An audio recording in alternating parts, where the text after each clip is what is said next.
try to imagine a future where the economic and financial systems serve everyone. A system that's accountable for its effects on the people and the planet. And by extension, we think that we envision a world where the financial markets and all the corporate bodies serve all members of the society, and where they mobilize their resources not just for the value of the shareholders who ultimately own the assets, but for the communities in which they operate and the wider concept of stakeholder capitalism. We see this as the future of the organization and the entity, public or private, and impact investment, as we assume you have been doing, is one path to driving us to this future. The Stockholm Resilience Center recently released what they call the planetary boundaries, and as of 2023, 6 out of the 9 planetary boundaries have been breached, including climate change. And this compares to only 4 that had been breached in 2015. We think, therefore, that crossing these boundaries continues to generate risk at a large scale, with the potential for abrupt and irreversible environmental change.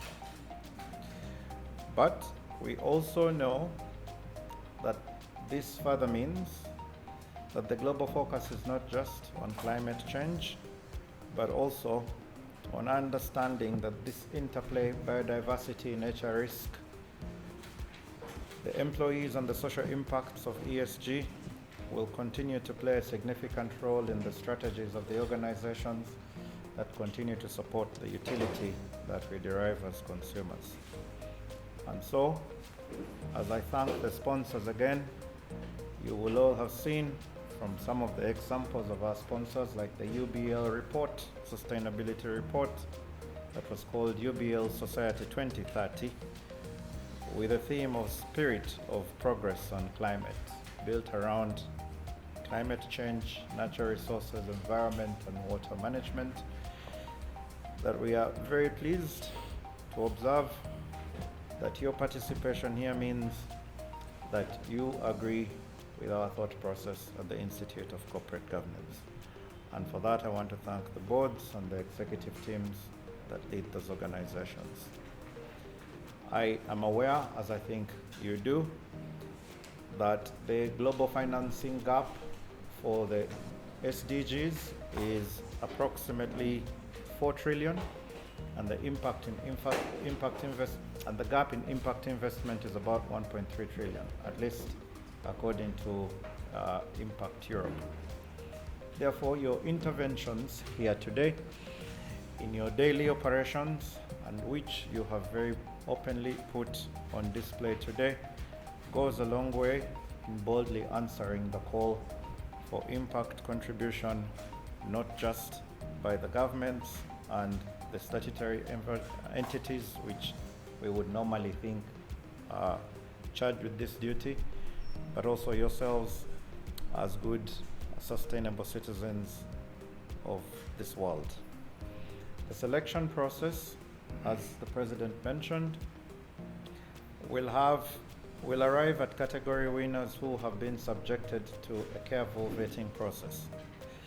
This vetting process will be run by sustainability professionals, but most importantly, it will be assured by Grant Thornton, and thanks very much to Mr. Norbert Kagoro and the team who have embedded themselves with the process throughout.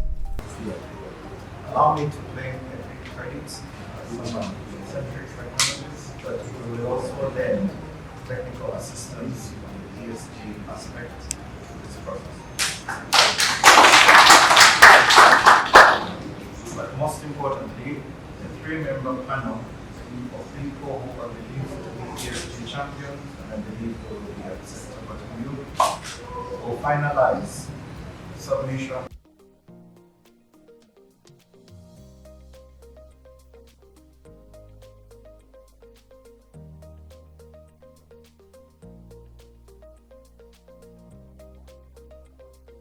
ensured the stability of the process, and to those who are participating and have allowed themselves to be the subject of such a transparency process, I would like to assure you also that your efforts will be subjected to what we believe is a credible process. Finally, let me thank you again, all of you, for turning up today. Let me thank you for lending your time and resources to ICGU and to this process. And thank you for contributing to a much needed and also an ever-growing ecosystem of partners working to build a sustainable and impactful corporate and public sector.